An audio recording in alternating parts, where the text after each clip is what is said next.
High, আজকে আমরা করব হচ্ছে ফ্রিকশন চ্যাপ্টারের কিছু কোশ্চেন প্র্যাকটিস। মোর স্পেসিফিক্যালি সেই সব কোশ্চেনগুলো সম্পর্কে আমরা প্র্যাকটিস করব যেগুলো একমাত্র এই ফ্রিকশন টপিক মানে এই ঘর্ষণকে বেস করে তৈরি হয়েছে। ঠিক আছে, যেসব কোশ্চেনগুলো এন্টায়ারলি তার পুরোপুরি ফ্রিকশন টপিকটার উপরে বেস করে তৈরি হয়েছে সেই সব টাইপের কিছু কোশ্চেন প্র্যাকটিস আমরা আজকে করব। ওকে, সো শুরু করা যাক টাইম ওয়েস্ট না করে। তো প্রথম কোশ্চেন এখানেই আসবে স্ক্রিনের সামনে। প্রথম কোশ্চেন আমাদের কি বলছে, অনুভূমিক মেঝেতে 10 কেজি ভরের একটি লোহার ব্লক রাখা আছে। মেঝের সঙ্গে 30 ডিগ্রি কোণে আনত একটি দড়ির সাহায্যে ব্লকটিকে টানা হচ্ছে। ঘর্ষণ গুণাঙ্ক 0.5 হলে ব্লকটিকে গতিশীল করতে ন্যূনতম কত টান প্রয়োগ করতে হবে? তো একটা মেঝে আছে, তার মধ্যে 10 কেজি ভরের ব্লক রাখা আছে, 30 ডিগ্রি কোণে দড়ির সাহায্যে ব্লকটাকে টানা হচ্ছে, ঘর্ষণ গুণাঙ্ক মিউ দেওয়া 0.5 হলে ব্লকটিকে গতিশীল করতে ন্যূনতম কত টান প্রয়োগ করতে হবে, মানে কতটা দিতেই হবে আর তারপরে দিলে গতিশীল হয়ে যাবে। ওকে, তো সবার প্রথম কাজ সুন্দর ডায়াগ্রাম। ওকে, তো আমরা একটা ডায়াগ্রাম ড্র করব। ডায়াগ্রামটা কেমন হবে, ফার্স্টে একটা অনুভূমিক তল থাকলো, এবার এই তলের উপরে একটা ব্লক রাখা, ঠিক কত 10 কেজি ভরের, 10 কেজি ভরের একটা ব্লক রাখা। ঠিক আছে, এবার এটার উপরে একটা দড়ি দিয়ে অনুভূমিকের সাথে 30 ডিগ্রি কোণে ফোর্স অ্যাপ্লাই করা হচ্ছে। ঠিক, ফোর্স অ্যাপ্লাই করা হচ্ছে, বা তারের ক্ষেত্রে যেহেতু দড়ি আছে তাই টান বলা হয়েছে, টেনশন। তো আমরা টেনশন দিয়ে রিপ্রেজেন্ট করি, এটাকেও কোনো ব্যাপার না, যে কোনো একটা দিয়ে রিপ্রেজেন্ট করলেই হলো, দুটোই সেম জিনিস। ঠিক আছে, কত ডিগ্রি কোণে? 30 ডিগ্রি কোণে।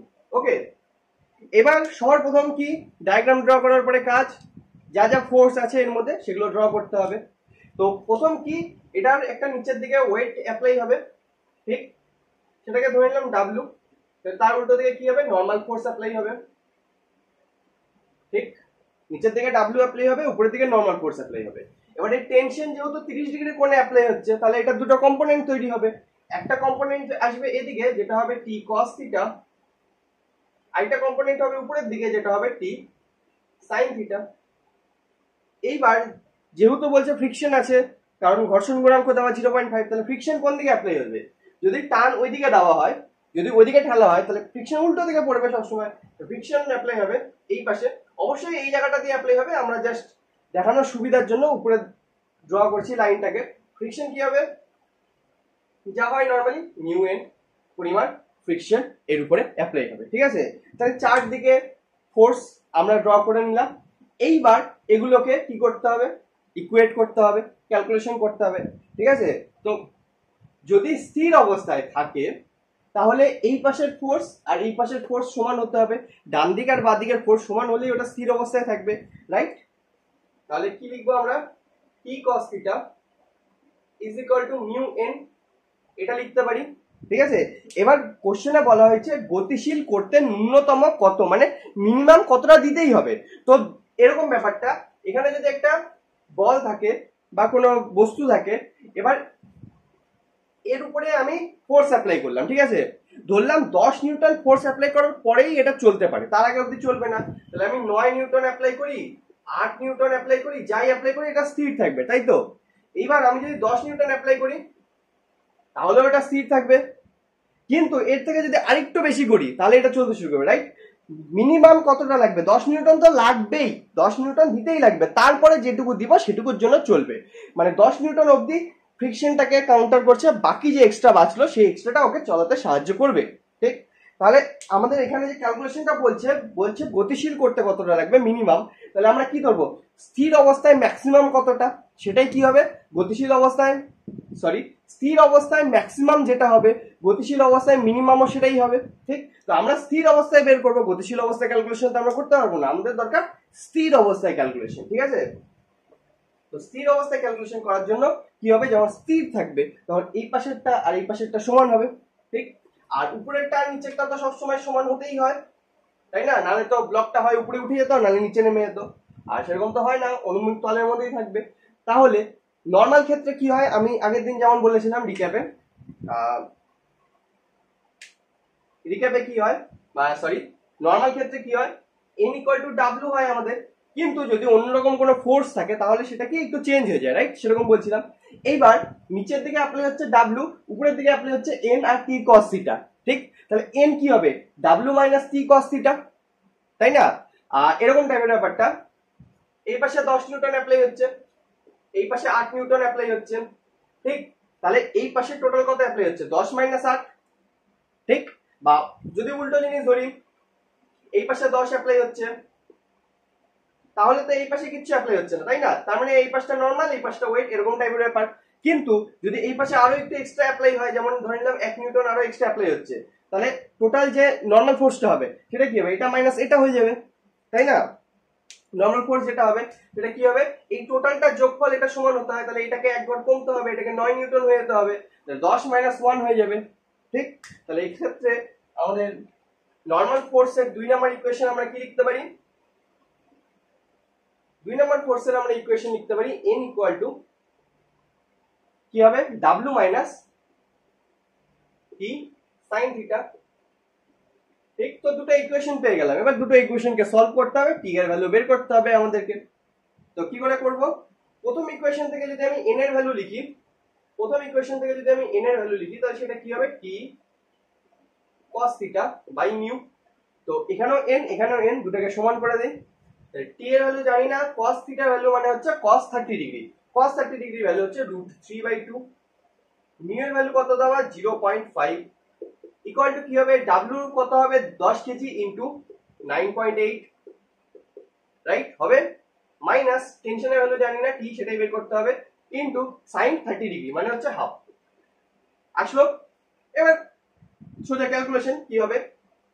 এটা √3/t হয়ে যাবে, এই পাশে কত হয়ে যাবে? 98 হয়ে যাবে, এই পাশে কত হয়ে যাবে? t/2 হয়ে যাবে, এই পাশে নিয়ে আসলে এটা প্লাস হয়ে যাবে, কেটে কুটে যা আসবে ক্যালকুলেশন করে দেখবা উত্তর আসবে মোটামুটি 43.9 নিউটন, ঠিক আছে?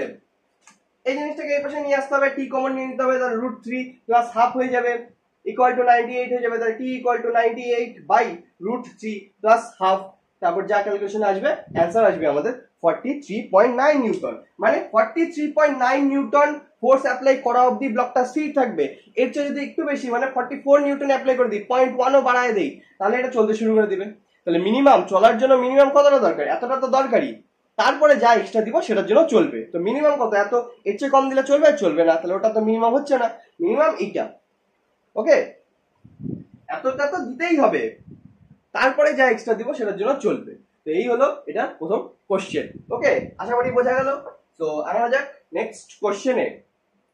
Simple calculation, simple, right? দুটো ইকুয়েশন বের করলাম, তারপর সলভ করলাম, ভ্যালুগুলো সবগুলো দেওয়াই আছে, টি এর ভ্যালু তারপর বের করলাম।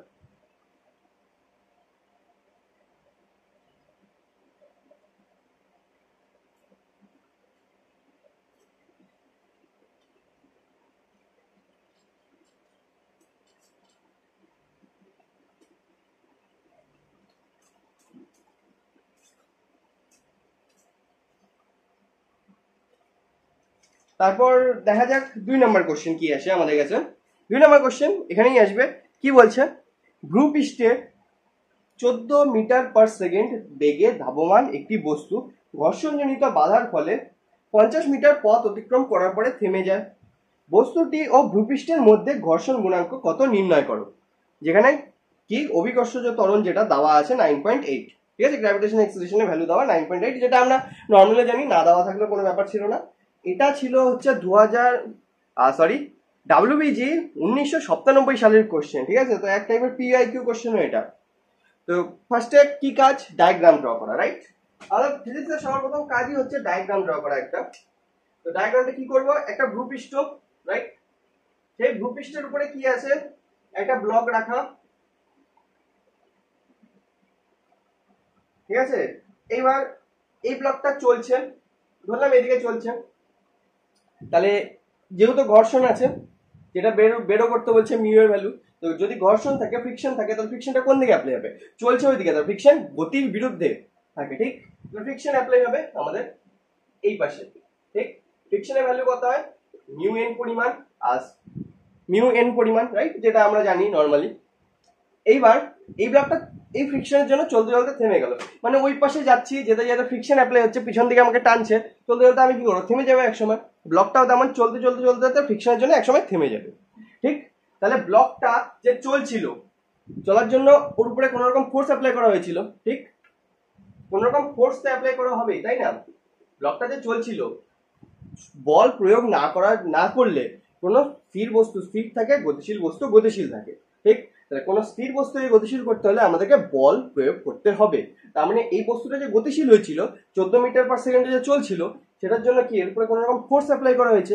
এবার যতটা ফোর্স অ্যাপ্লাই করা হয়েছে, ঠিক সেই পরিমাণ ফোর্সই যদি ফ্রিকশন মানে অ্যাপ্লাই করতে পারে, মানে ওই পাশে যতটা পরিমাণ ফোর্স আমি অ্যাপ্লাই করলাম, ঠিক ততটা পরিমাণ ফোর্সই যদি ফ্রিকশনেও অ্যাপ্লাই হয়, তাহলে কি হবে, থেমে যাবে। মানে ডান দিকে আর বাঁ দিকে যদি সমান পরিমাণ ফোর্স অ্যাপ্লাই হয়, তাহলে থেমে যাবে। তাহলে ফ্রিকশনের ভ্যালু কার সমান হবে এই ক্ষেত্রে? ফোর্সেরও সমান হবে। ঠিক, এবার ফোর্স কার সমান হয়? ফোর্স তো এম ইন্টু এ সমান হয়। ফোর্স তো এম ইন্টু এ সমান হয়। তাহলে এখান থেকে আমরা কি ইকুয়েশন লিখতে পারি? এখান থেকে আমরা ইকুয়েশন লিখতে পারি mu N is equal to M A. Mu N is equal to N A. ঠিক আছে, বোঝা যাচ্ছে জিনিসটা কেমন হলো? এই জায়গাটাই বোঝার জিনিস। ওকে, একটা ব্লক চলছিল, এবার চলার জন্য কি ওর উপরে বল প্রয়োগ করতে হবে, তাই না? নাহলে তো স্থির বস্তু স্থির থাকবে। তো বল প্রয়োগ করলাম, এবার সেই বলটা প্রয়োগ করার পরে এটার উপরে ফ্রিকশন অ্যাপ্লাই হচ্ছে, যার জন্য এটা থেমে গেল। তাহলে থেমে যাওয়ার মানে কি? এবার নিউটনের সূত্র কি? স্থির বস্তু স্থির থাকবে, গতিশীল বস্তু গতিশীল থাকবে, তাই না? তো স্থির বস্তুকে গতিশীল করার জন্য আমাদেরকে যেমন ফোর্স অ্যাপ্লাই করতে হলো, ঠিক তেমনি গতিশীল বস্তুকে স্থির করার জন্য আমাদের ফোর্স অ্যাপ্লাই করতে হবে। এই ক্ষেত্রে কোন ফোর্স অ্যাপ্লাই হচ্ছে? এবার স্থির করার জন্য ফ্রিকশন ফোর্স অ্যাপ্লাই হচ্ছে। তাহলে ডান দিকে আর বাঁ দিকে, মানে আগানোর আর থামার, গতিশীল হওয়ার আর স্থির হওয়ার, দুটোর ক্ষেত্রে যতটা পরিমাণ ফোর্স অ্যাপ্লাই হচ্ছে, সেগুলো যদি সমান হয়ে যায়, তাহলেই তো ওটা আটকে যাবে, তাই না? মানে বললাম 10 নিউটন ফোর্সের জন্য ওটা চলছিল, এবার আমি যদি উল্টো দিকে 10 নিউটন ফোর্স অ্যাপ্লাই করি, তাহলে ওটা থেমে যাবে। আর ফ্রিকশনের জন্য থেমে যাচ্ছে, তার মানে কি চলার জন্য যতটা ফোর্স অ্যাপ্লাই করছিলাম, ফ্রিকশনের জন্য ঠিক ততটাই ফোর্স অ্যাপ্লাই হচ্ছে, তাই না? তাহলে ফ্রিকশন কার সমান হবে? ফোর্সের সমান হবে, এই ফোর্সে। আর এই ফোর্স ইকুয়াল টু কি হয়? এম এ হয়। তাহলে এই কোশ্চেনটা কি লিখতে পারি? M A is equal to mu N, বা mu N is equal to M A. ঠিক, এবার এর তো নিচের দিকে ওয়েট অ্যাপ্লাই হচ্ছে ডাব্লিউ, যার বিরুদ্ধে উপরের দিকে নর্মাল ফোর্স অ্যাপ্লাই হচ্ছে, ঠিক না? তাহলে নর্মাল ফোর্স কার সমান হবে? ডাব্লিউ সমান হবে, আর ডাব্লিউ কার সমান হয়? এম জি এর সমান হয়। ঠিক, তাহলে এখান থেকে মিউ ইকুয়াল টু আমরা কি লিখতে পারি? M A by N. তাহলে মিউ ইকুয়াল টু কি হবে? M A by M G. তাহলে এম এম কেটে গেল, বাঁচলো হচ্ছে এ বাই জি, রাইট?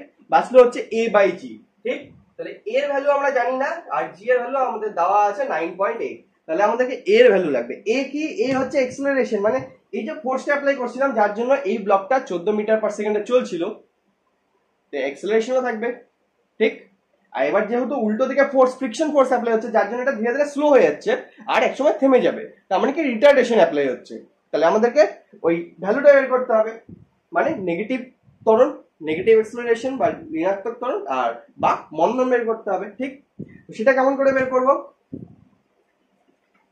সেটা বের করার উপায় হচ্ছে আমাদের ইকুয়েশন গুলো যেগুলো ছিল, আমরা এখানে অ্যাপ্লাই করব হচ্ছে V square equal to U square minus 2as।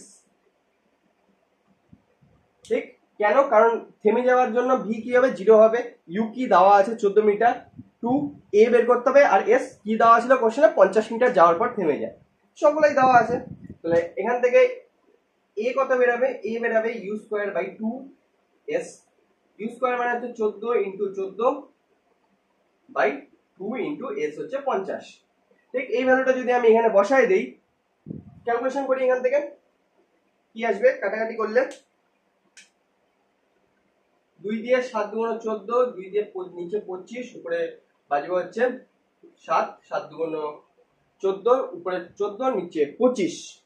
ঠিক, তো কাটাকাটি করে আমাদের কাছে যে অ্যান্সারটা আসবে সেটা আসবে মোটামুটি 1.96। ঠিক আছে, এর ভ্যালু আসলো 1.96। তো এই ভ্যালুটাকে আমি যদি এখানে বসাই দিই 1.96, তাহলে মিউ এর ভ্যালু আমাদের কাছে কেটে কুটে কি আসবে? যা ক্যালকুলেশন হবে ক্যালকুলেটরে হবে। ঠিক আছে, আমাদের কাছে অ্যান্সার আসবে হচ্ছে 0.2। আর এটাই আমাদের অ্যান্সার। আমাদেরকে বের করতেই বলা হয়েছিল কি মিউ এর ভ্যালু, ঘর্ষণ গুণাঙ্কের ভ্যালু। তো আমাদের অ্যান্সার চলে আসলো 0.2। ওকে, আশা করি বোঝা গেল কোশ্চেনটা কিরকম ছিল। ঠিক, ব্লকটা চলছিল, চলতে চলতে স্থির হয়ে গেল, তাহলে ফ্রিকশন ফোর্স যে অ্যাপ্লাই হচ্ছে সেটা কি হবে, ওটাকে চালানোর জন্য যতটা ফোর্স দিতে হয়েছিল সেই ফোর্সের সমান হবে। ফোর্স কার সমান হয়, এম এর সমান। আর ফ্রিকশন নরমালি কি হয়, মিউ এন, যেটা আমরা এই কোশ্চেন থেকে জানতে মানে এই চ্যাপ্টারে জানি মিউ এন এর সমান হয়, তাহলে M A equal to mu N হয়ে যাবে। তাহলে মিউ ইকুয়াল টু কি হবে, M A by N. N কি হবে, এম জির সমান, তাহলে এম এম কেটে গেল এ বাই জি। তাহলে জি এর ভ্যালু জানি, এর ভ্যালু বের করতে হবে। এর ভ্যালু কি করে বেরোবে, চলছিল 14 মিটারে, থেমে গেল, গেল হচ্ছে 50 মিটার অবধি। তাহলে ইনিশিয়াল ভেলোসিটি 14, ফাইনাল ভেলোসিটি 0, গেল কত দূর 50। তো এগুলা ভ্যালু দেওয়া, ভি স্কয়ার ইকুয়াল টু ই স্কয়ার মাইনাস 2as বসালাম, এ চলে আসলো, সেই ভ্যালু এখানে বসালাম, মিউ চলে আসলো 0.2। ওকে, তো এটা ছিল এক টাইপের পিআইকিউ। আসলে হচ্ছে ডাব্লিউবিজি 1997, অনেকদিন আগের কোশ্চেন। ওকে, তো আশা করি বোঝা গেল কোশ্চেনটা। তো আগানো যাক পরের কোশ্চেনে।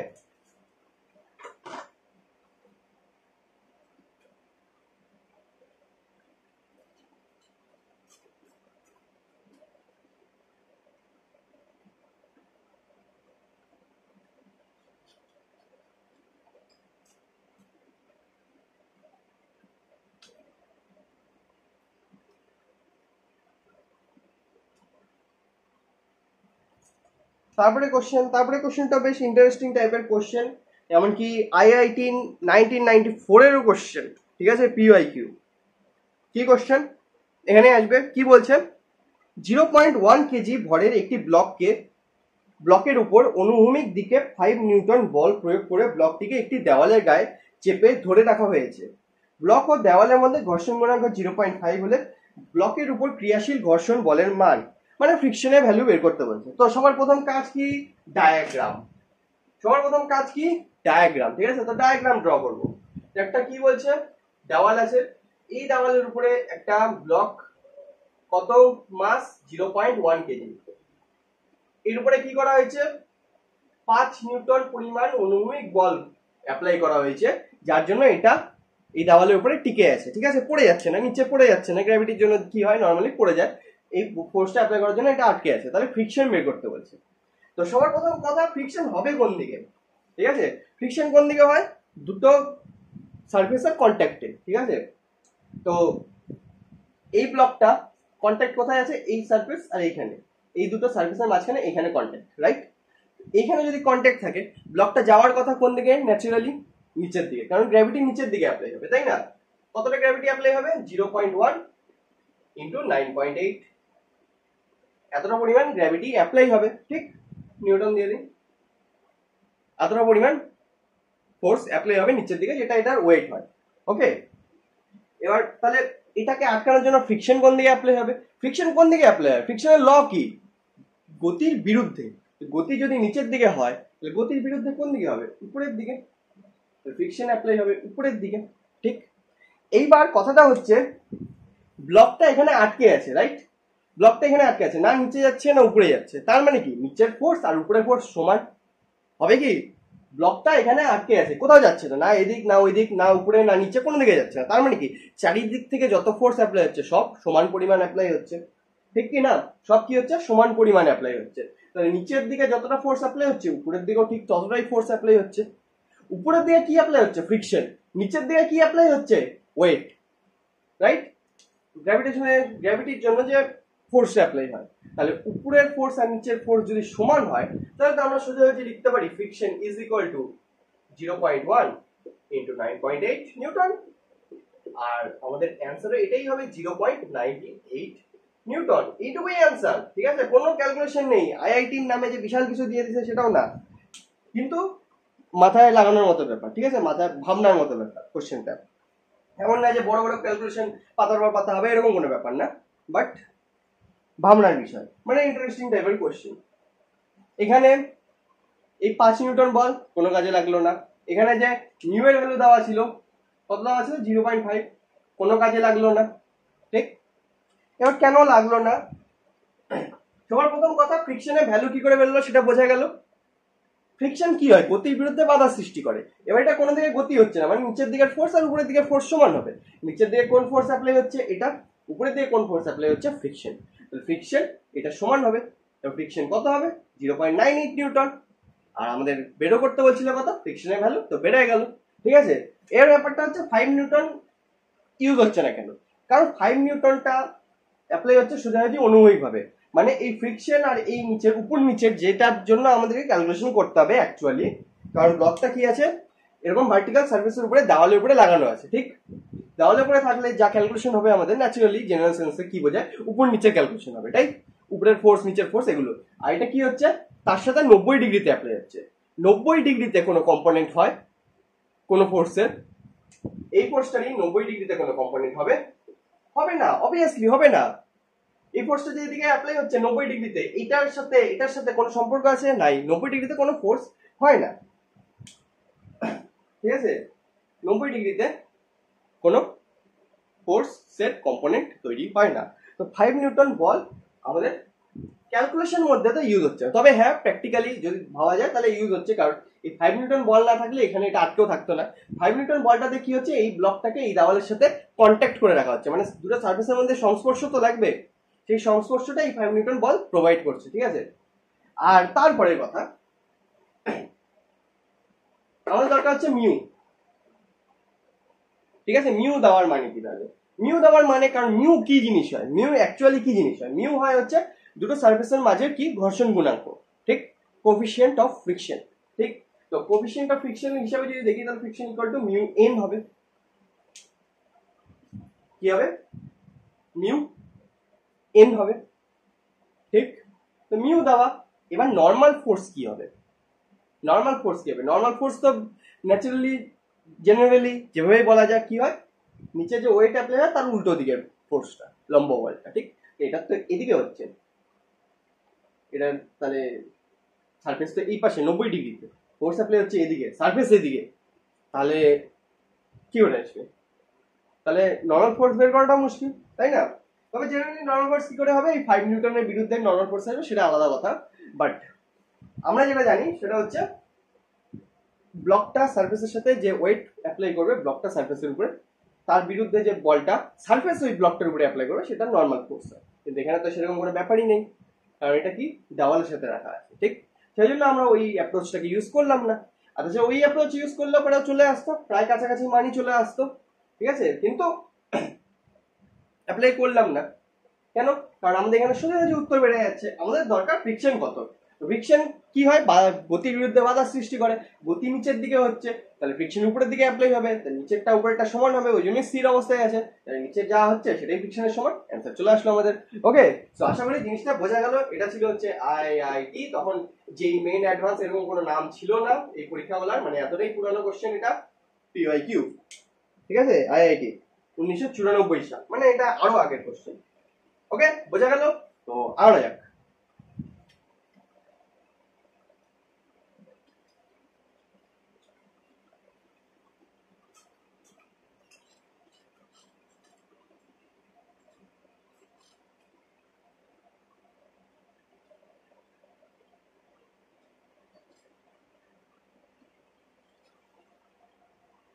তারপরে কোশ্চেন দেখা যাক, আজকে লাস্ট কোশ্চেন, ভালো কোশ্চেন, এটাও ডাব্লিউবিজি এর পিওয়াইকিউ। কি দেওয়া আছে, একটি অমসৃণ তল এবং একটি ব্লকের মধ্যে স্থিত ঘর্ষণ গুণাঙ্কের পরিমাণের জন্য তলটিকে 45 ডিগ্রি নতিকোণে রাখা হলো, ব্লকটিকে স্থিতাবস্থা থেকে ছাড়া হলো, ব্লকটি ডি দূরত্ব অতিক্রম করতে টি সময় নেয়। অমসৃণ তলের পরিবর্তে এবার মসৃণ তল নিয়ে একই পরীক্ষা আবার করা হলো, ব্লকটিকে এখন টি/2 সময় সমদূরত্ব ডি অতিক্রম করে, তাহলে ঘর্ষণ গুণাঙ্কের মান। তো বেসিক্যালি কি বলছে, দুবার এক্সাম্পলটা হয়েছে, মানে দুবার এক্সপেরিমেন্টটা হয়েছে, একবার অমসৃণ তল নিয়ে একবার মসৃণ তল নিয়ে। অমসৃণ তলের উপরে ব্লকটা রাখার ফলে ব্লকটা ডি দূরত্ব যেতে টাইম লাগে টি, আর মসৃণ তলে ওই সেম ডি দূরত্ব যেতে ওর টাইম লাগে টি/2, মানে অর্ধেক টাইম লাগে। তাহলে ঘর্ষণ গুণাঙ্কের মান অমসৃণ তলের ক্ষেত্রে কত হবে সেটা বের করতে বলছে। ঠিক আছে, তারপরে অপশন দেওয়া আছে, অপশনে আমাদের দরকার নেই, কোশ্চেন এখানে ভরে যেত, সেই জন্য আমরা সোজা উত্তর বের করবো। ওকে, তো সবার প্রথম কাজ কি, সবার প্রথম কাজ কি, ডায়াগ্রাম। কি বলা হয়েছে, 45 ডিগ্রি নতিকোণে রাখা। ঠিক, তো এটা কত হবে 45 ডিগ্রি, এবার এর উপরে একটা ব্লক রাখা আছে, ঠিক? তো সবার প্রথমে দেখি কি কি ফোর্স এর উপরে অ্যাপ্লাই হচ্ছে। এক তো নিচের দিকে কি অ্যাপ্লাই হবে, ওয়েট, যার দুটো কম্পোনেন্ট তৈরি হবে, এটা 45 ডিগ্রি হবে আর এদিকে একটা হবে, ঠিক? এদিকে কত হবে, ডাব্লিউ কস থিটা, এদিকে হবে ডাব্লিউ সাইন থিটা, ঠিক? ফ্রিকশন অ্যাপ্লাই হবে উল্টো দিকে, যেহেতু নিচের দিকে আসছে, ধরলাম এই ব্লকটা এখান থেকে এখানে আসলো, ঠিক আছে? কতটা ডিসটেন্স আসলো, ডি ডিসটেন্স, ঠিক আছে? আর ফ্রিকশন কোন দিকে অ্যাপ্লাই হবে, তাহলে ফ্রিকশন অ্যাপ্লাই হবে উল্টো দিকে, এদিকে কি হবে, নরমাল ফোর্স অ্যাপ্লাই হবে, ঠিক আছে? আর 2 নম্বর ক্ষেত্রে যখন মসৃণ তল অ্যাপ্লাই, মানে মসৃণ তলের উপরে এই এক্সপেরিমেন্টটা করা হয়, তখন ফ্রিকশন অ্যাপ্লাই হবে না, সেম, বাকি সব সেম, ঠিক আছে? তো এইবার কোশ্চেন হচ্ছে আমাদেরকে বের করতে বলছে ঘর্ষণ গুণাঙ্কের মান, মানে মিউ এর ভ্যালু বের করতে বলছে, ঠিক আছে? আমাদেরকে বলছে মিউ কত হবে, এটা বের করতে হবে। তো মসৃণ তল অমসৃণ তল দুটোর ক্ষেত্রে এই ইনক্লাইন্ড প্লেনে এক্সেলারেশন কত হয়, আগের দিন রিক্যাপে আমরা করেছিলাম। যদি প্রথম কেস ধরি, সেটা হচ্ছে অমসৃণ তল, ঠিক আছে? অমসৃণ তলের ক্ষেত্রে যেটা এক্সেলারেশন হয়, ধরে নিলাম a1, সেটা কত হয়, জি sine theta minus mu cos theta, ঠিক? কি করে হলো সেগুলো বোঝার জন্য আগের চ্যাপ্টারগুলো, আগের ভিডিওগুলো দেখতে হবে, ওখানে দেখবা পাই যাবে। ওকে, a1 কি হবে, জি sine theta minus mu cos theta হয়, ঠিক? তাহলে এই অ্যাক্সেলারেশনে এই ব্লকটার ডি ডিসটেন্স যেতে টি সময় লাগে, তাহলে আমরা কি করব, ইকুয়েশন অফ মোশন ইউজ করব। কোন ইকুয়েশন অফ মোশন ইউজ করব, s equal to UT plus half A T square, যেখানে ইনিশিয়াল ভেলোসিটি যেহেতু জিরো, স্থির অবস্থা থেকে ছাড়া হলো, তাহলে ইউটি কি হয়ে যাবে, জিরো হয়ে যাবে, বাকি হচ্ছে half A T square. S হচ্ছে ডি, ডি দূরত্ব গেল, হাফ তো হাফ থাকবে, এর ভ্যালু হচ্ছে G sine theta minus mu cos theta, আর টি এর ভ্যালু, টি পরিমাণ টাইম লাগে কোশ্চেনে বলে দেওয়া আছে, তাহলে টি স্কয়ার হয়ে যাবে, ঠিক? নাও 2 নাম্বার কেস, 2 নাম্বার কেসে ধরলাম অ্যাক্সেলারেশন a2, যদি কোনো রকম ফ্রিকশন অ্যাপ্লাই না হয়, যদি কোনো রকম ফ্রিকশন অ্যাপ্লাই না হয়, তাহলে আমাদের যে অ্যাক্সেলারেশনটা হয় ইনক্লাইন প্লেনে কোন ব্লকের ক্ষেত্রে, সেটা কত হয়, সেটা হয়ে যায় জি সাইন থিটা পরিমাণ, ঠিক আছে? শুধুমাত্র জি সাইন থিটা পরিমাণ হয়। তাহলে এবার আবার সেম ইকুয়েশন ইউজ করব এখান থেকে, এবারও কি হবে, ডি পরিমাণই হবে, দূরত্ব তো ডি পরিমাণই গেল, ইউটি আবার জিরো হয়ে যাবে, আর হাফ a2 এর জায়গায় কি হবে, জি সাইন থিটা ইনটু, এবার টি টাইম লাগলো হচ্ছে টি বাই 2, তাহলে তার স্কয়ার করলে টি স্কয়ার বাই 4 হচ্ছে। এবার এই দুটোকে সমান করতে হবে, এই পাশেও ডি এই পাশেও ডি, তাহলে এই পাশের দুটো সমান হবে। তো সমান যদি করি, তাহলে হাফ হাফ কেটে গেল, জি জি কেটে গেল, টি স্কয়ার কেটে গেল, ঠিক? এই পাশের 4টা যদি এই পাশে নিয়ে চলে আসি, তাহলে কি হবে, 4 sign theta minus 4 mu cos theta is equal two sine theta, তাই তো? তাই হচ্ছে। যদি এখান থেকে কাটাকাটি বুঝতে অসুবিধা হয়, পরপর দুটো বসাবা, এই পাশেরটা বসাবা, ইকুয়াল টু এটা বসাবা, কেটে যাবে, ঠিক আছে, চলে আসবে। তো এইটাকে এই পাশে নিয়ে গেলাম, এটাকে এই পাশে নিয়ে আসলাম, তাহলে এটাকে যদি এক পাশে নিয়ে যাই, তাহলে কি থাকবে, 4 mu cos theta is equal two বাজে বাকিটা 4 sin theta minus sin theta, এই পাশে প্লাস ছিল তো এই পাশে আসলে মাইনাস হয়ে যাবে, তাহলে 3 sin থিটা, ঠিক? তাহলে মিউ ইকুয়াল টু কি হবে, 3/4 sin theta by cos theta, মানে হচ্ছে tan থিটা, আর থিটা মানে হচ্ছে 45 ডিগ্রি, তাহলে আমাদের মিউ এর ভ্যালু কত বের হয়, tan 45 সে 1 হয়ে যায়, তাহলে এটা হবে 3/4, আর এটাই আমাদের অ্যানসার। মিউ এর ভ্যালু বের করতে বলছে, সিম্পল কোশ্চেন, রাইট? তেমন কোনো কঠিন না, WBG 2014 সালের PYQ ছিল এটা। ওকে, কি বলছে, মসৃণ তলে একবার এক্সপেরিমেন্ট করা হলো, আর একবার অমসৃণ তলে। যদি তলটা অমসৃণ হয় তাহলে ফ্রিকশন অ্যাপ্লাই হবে, আর যদি মসৃণ হয় তাহলে ফ্রিকশন অ্যাপ্লাই হবে না। যখন ফ্রিকশন অ্যাপ্লাই হয় তখন এক্সেলারেশন কত হয়, জি sine theta minus mu cos theta. যখন ফ্রিকশন অ্যাপ্লাই হয় না তখন এক্সেলারেশন কত হয়, জি সাইন থিটা পরিমাণ। তো দুটোর ক্ষেত্রে ইকুয়েশন অফ মোশন বের করলাম, দুটোর ক্ষেত্রে কতটা ডিসটেন্স গেল, ডি ডিসটেন্স বলা আছে, টাইম কতটা লাগলো, মসৃণ তলে টাইম লাগলো টি বাই 2, অমসৃণ তলে টাইম লাগলো টি বাই শুধুমাত্র টি। ওকে, তো তো এইভাবে ইকুয়েশন বসালাম, দুটোকে সমান করলাম, আমাদের ভ্যালু চলে আসলো মিউ এর ভ্যালু 3/4। তো এই হলো ফ্রিকশন চ্যাপ্টারের কিছু কোশ্চেন যেগুলো স্পেসিফিক্যালি শুধুমাত্র ফ্রিকশন টপিকের উপরে বেস করে তৈরি। ওকে, এছাড়া কোনো সিস্টেমের ক্ষেত্রে, কোনো পুলিশ সিস্টেম বা অন্যরকম কোনো ব্লকের সিস্টেমের ক্ষেত্রে যে ফ্রিকশনগুলো অ্যাপ্লাই হয় সেই সব জিনিসগুলো সম্পর্কে আমরা আগের চ্যাপ্টারে নিউটন লজ অফ মোশনের কোশ্চেন প্র্যাকটিস করার সময় করে নিয়েছি, ঠিক আছে? তো সেখানেও দেখতে পারো। বা স্পেসিফিক্যালি যদি ফ্রিকশনের কথা হয় তো এই হলো কিছু কোশ্চেন প্র্যাকটিস। ওকে, তো আশা করি কোশ্চেনগুলো এগুলো বোঝা গেল। আজকের জন্য এইটুকুই, আশা করি বোঝা গেল। Like share subscribe. সো দেখা হচ্ছে নেক্সট দিন নেক্সট সেশনে। ওকে, টাটা।